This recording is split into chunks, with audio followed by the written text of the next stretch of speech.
Hi guys, another day, another video na naman na tungkol sa mga bantam.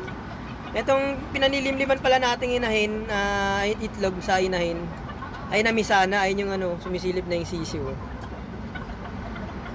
Kaninang lang to, halos yung madaling araw lang na namisa. Ayun ang madaling araw lang namisa. Pero na ako nakita dito ang dalawang shell na basag na itlog. Ito, lagay ko dito. So dalawa pala yung napisa niyang itlog.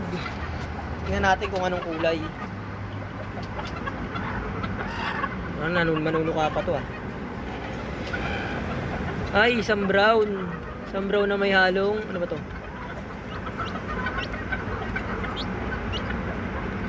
Straight ko Isang brown na sisiw na may halo pagka-gray Isa. Ilan pa ba yung napisa niya? Ngayon pa tayo rito.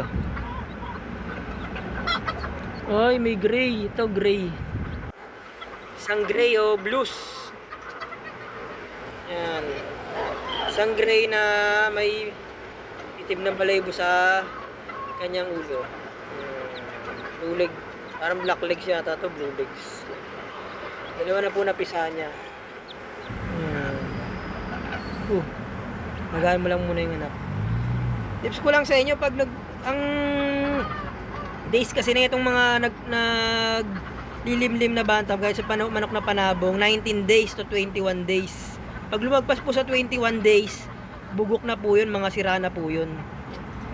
Pero ito, mga 19 days, nakapagpapisa na siya ng dalawa, goods na to goods na yung 19 days. Pag may lumabas na dalawa o tatlo, may susunod pa dyan sa 20 days to 21 days yun. Maghintay lang kayo ng ganun. Pag lumagpas na sa 21 days, wala na, mga bugok na yun.